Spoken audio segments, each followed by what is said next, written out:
Walang ulo, nakuhanan sa camera habang nagmimisa kay Noynoy Aquino. Yan ang pag-uusapan natin dito sa video na to, kaya't kung ready ka na, tara na.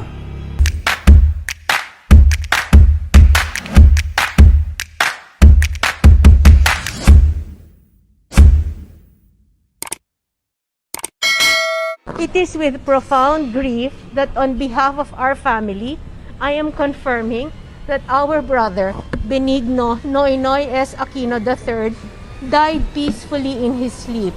His death certificate pronounced his death at 6:30 a.m. due to renal disease secondary to diabetes. No words can express how broken our hearts are and how long it will take for us to accept the reality that he is gone. Marami ang nagulat, lalong-lalo na ang buong Pilipinas noong pumanaw si Noynoy Aquino, ang dating Pangulo. Ayon sa kanilang pamilya, hindi na raw ito nagising mula sa pagkakatulog nito. Simula nung gabing nagpahinga ito sa kanyang tinitirahan. Ang hindi alam na nakararami, marami na pala itong sakit si Pinoy na kung saan ito ang dahilan ng kanyang pagkakamatay. Isinilang si Pinoy noong February 8, 1960 sa Far Eastern University Hospital sa Sampaloc, Maynila. Pangatlo siya sa 5 magkakapatid at nag-aral siya sa Ateneo de Manila University sa May Quezon City. At maniwalat kay hindi, si Gloria Macapagal Arroyo ay naging professor niya pa sa economics. At sa paglipas ng panahon, siya ay nanalo bilang presidente ng Pilipinas noong 2010 hanggang 2016. At nang matapos ang kanyang termino, naging tahimik na lang o pribado ang kanyang pamumuhay. At simula nun, malimit na lang siya makita ng publiko. At hindi natin alam, simula noong 2019 ay pabalik-balik na pala ito sa ospital dahil sa sakit. Kaya nung pumanaw ay ikinagulat ng mga Pilipino. Masyado pa maaga para kuhanin si Pinoy sa mga tao. Dahil siya ay 61 years old pa lamang, na kung tutuusin ay marami pa siyang magagawa sa buhay. Ilang oras din siya nahimlay sa kabaong matapos na ito'y cremate ito at inilagak ang mga abo nito sa isang stainless jar.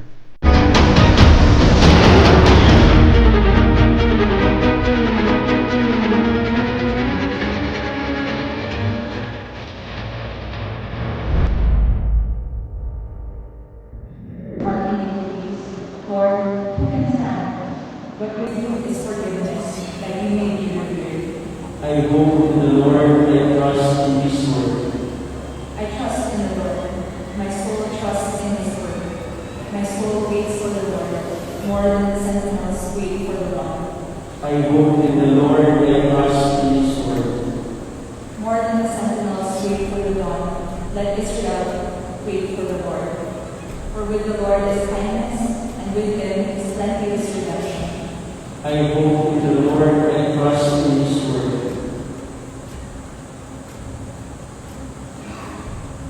And He will redeem Israel from all their iniquities. I hope in the Lord, I trust in His word.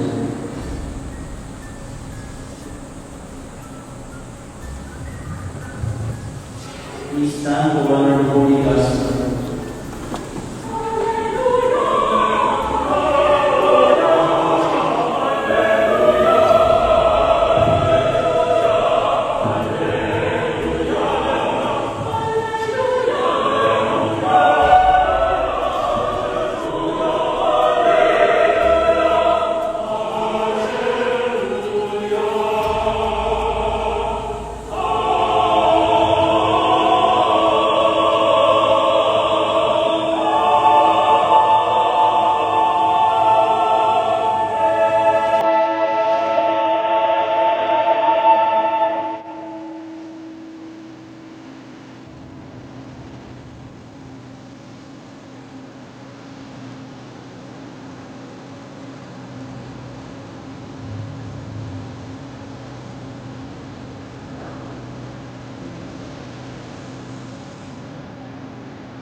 rise to call you, take you to himself, the angels lead you with wisdom of Abraham. Receive his soul and present him to God Most High. May light eternal shine upon him, O Lord, with your saints forever, for you have mercy. Receive his soul and present him to God Most High.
Well, bago yan, kung bago ka pa lang sa ating channel, huwag mo kakalimutan mag-subscribe kung gusto mo ng mga ganitong kwento. Pinaniniwalaan na kapag wala pang 40 days ang yumao, ay narito pa lamang sa paligid ang kanyang mga kaluluwa. Kung kaya't pwede siyang makapagparamdam sa kahit na anong paraan. Ngunit ano nga bang ibig sabihin kapag nakakita ka ng walang ulo habang nasa misa? Kayo na lang ang husga kung totoo man ito o hindi.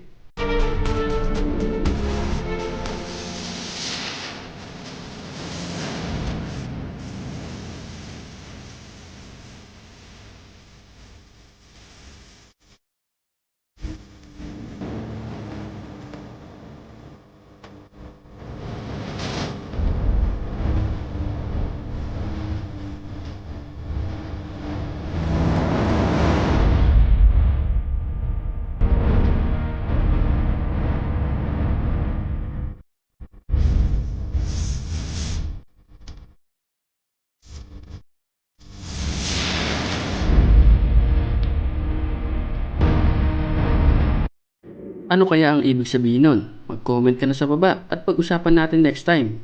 At sa ating dating Pangulo, may you rest in peace.